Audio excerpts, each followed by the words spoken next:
Our next speaker, Pedro Reyes, born in Mexico and trained as an architect. Pedro is interested in the relation between architectural structures and their users and has actually developed really parallel realities in art and architecture. He works on many different other mediums, installation, design, performance, and often has a social contract of art as a sort of a connection. Many of his projects took place in museums. He's done a very big project with the Harvard University, which lasted many years. He's now working with the Walker Art Center. And he's also working on his first TV show. It's the Baby Mark saga, which started in the Yokohama Triennale, which now continues and becomes a sequel, really, of a TV show.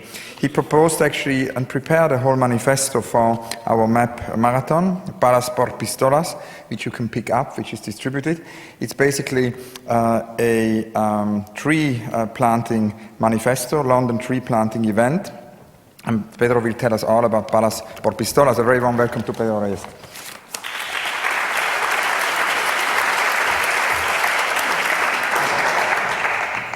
Well, I want to talk in relation to the map with Alfred Korzybski, which was a Polish mathematician that immigrated to the United States and that was very interested about the idea that how the representation of reality and its correlation with reality, you know, like the territory and the map, were not necessarily aligned. And by doing so, he used it to rely on a series of demonstrations, which, for instance, were a bit like an envelope that during class he would like ask someone to have a cookie. If you please take one from here inside. You may grab one cookie. Excellent. And you see that this bag says that contains cookies. And then after someone had a cookie, he would remove one envelope and show that they were dog biscuits. So that cookie that tasted really nice started not to taste so nice, and then he would like remove another envelope and the cookie started like taste nice again. So this all has to do with how our perception of reality is totally influenced by the labels of this cultural map that we create around it. And in relationship to the project that was the part of the project that was done on Friday, where we planted a tree here in London, it's part of a project which I started in the city of Culiacan in Mexico. That was a campaign for collect weapons, and I was interested. And we collected 1,527 weapons. 40% were high-power automatic weapons that were donated voluntarily through a series of TV spots that were produced. And since then, well, the metal out of those weapons was smelted, and it was made into shovels, the same number of shovels, 1,527 shovels. And the process of planting 1,527 trees started a year ago, which is still, over 1,000 trees to plant.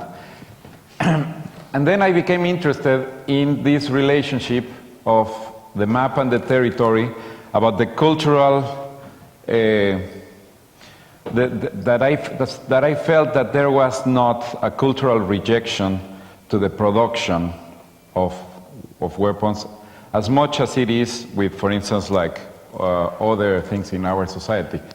And I wanted to display some issues that were very concrete, like, for instance, like the number of deaths in the United States that we may call the territory, and the way that these facts stand in the map of what is legal and what is illegal. Obviously, there are like a number of reasons for death that can be like health problems, like heart diseases, diabetes, cancer, etc. But if you compare the number of deaths that are related to the use of tobacco, which is legal, is 437,000, and the number of deaths that are deliberate, these are statistics from 2000, is 52,000, and accidental deaths, 23,000 deaths per year, related to the abundance of weapons. All drugs that are considered illegal make up 17,000 deaths, compared to the overdose of legal drugs, mainly painkillers, which is a kind of epidemic situation in the United States, that you have like all these pain clinics that produce recipes for people that are addicted to painkillers, which is, it was 20,657 deaths for opioids, and which was a number that increased from 6,000 in 1990, and it's expected to increase. This was the 27,000 was from 2007, but for 2011, it is expected that it will be around the 40,000 deaths, which is double than the illegal drugs. And this is just some statistics that interest me in terms of, if, like I'm not against a kind of necessarily like a rejection against drugs, if it were like a kind of a balance that could say, that the production of weapons wasn't so accessible because along the border between Mexico and the United States, there are the 17,000 sales points of weapons when everyone can get an automatic machine gun, an assault weapon, and every day there's 2,000 weapons that cross the border into Mexico, which has made that currently there's 15 million weapons in circulation. This is like more than 35 weapons by every cop or soldier. And if I manage to collect 1,500, in order to if this campaign were to be repeated, in order to remove those 15 million weapons, it would need to be done at least 1,000 times, which is something that is anyway something that needs to be done. And so I am developing a kind of operation manual, so this campaign can be implemented and sort of franchised into other 20 cities, which is the goal to start next year, and then be repeated again and again as a permanent process, because some of the source of this problem comes again in a map, which is, the map of our social behavior is the law. And what the law states that is legal and is illegal is a kind of permanent debate. But the main reason why Mexico has become a very dangerous place is due to the Second Amendment, which allows this kind of overabundance of easy acquisition of weapons. And it says that a well-regulated militia, being necessary to the security of the state, the right of people to keep and bear arms shall not be infringed, which is one of the most debated sections of the US Constitution, and often the focus is on the right of the people, and the kind of a contradiction that is meant by a well-regulated militia, which is like the kind of armed forces from the state, is, forgotten by particular interest groups which are interested in keeping the industry of weapons thriving. And but living in Mexico, which is not under our control, like to have an influence on the constitution of another country, we need to solve that issue with another, on our side. So at the moment, the campaign is being packaged as a kind of a message that first is like for people to acknowledge the scale of the problem.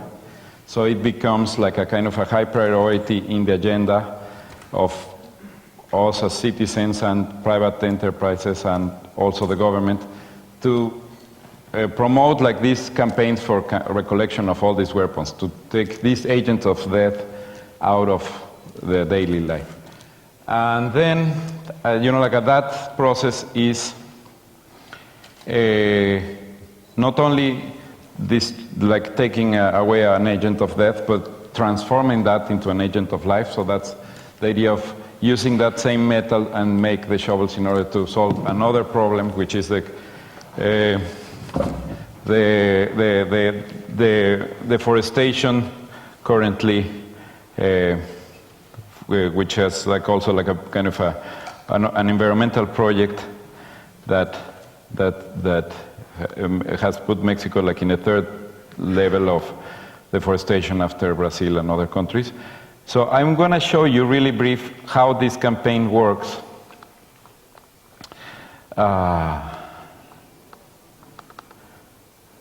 These are TV spots which were done. Le encontré a mi hijo una pistola escondida en su cuarto. Yo no quiero que mi hijo sea un asesino. Aquí vengo a donarla. Un arma en casa es un peligro. Dónala y The videos were colabora por not un mejor directed by me, Sinaloa they were del made by 26 local de TV mayo stations. al 8 de junio. But trying to use the language of soap operas to replicate the kind of so people would think that they could like go to the city hall and take part in this process.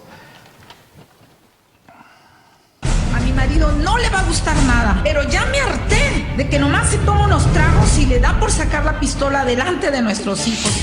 Aquí vengo, señor, a donar esta arma. Un arma en casa es un peligro.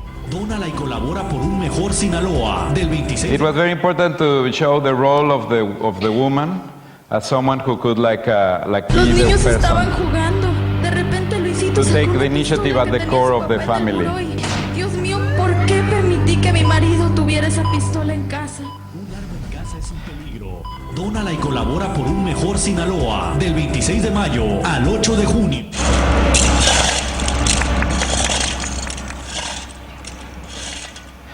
So,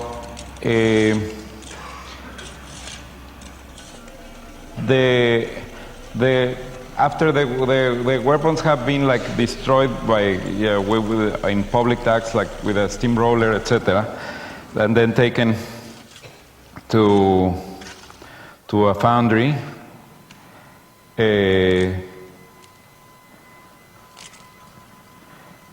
And it was very important to have like the kind of partnership of private enterprises, because we worked in a way that a company, and this is a system that we want to replicate in other cities, a company would sponsor vouchers or coupons that in exchange of a weapon, you get a voucher that you can trade for a fridge or a microwave, or and then I partner with another factory that produces shovels, which took the metal and recycled it, and in order to do the shovels like the one that we used yesterday, on Friday, which tells the story of the campaign, and with which we planted a walnut in East London as part of this process, which is going. So the idea is to also develop a website which will be launched beginning of next year for all these different trees that have been planted, and everyone who plants a tree will be able to upload a photo and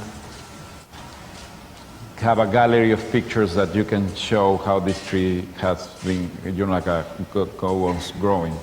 So I want to show you really quick sorry.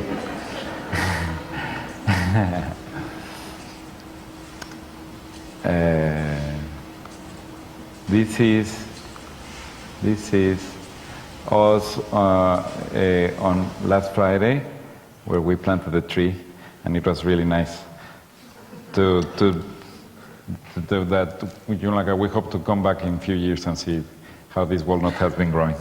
Thank you very much.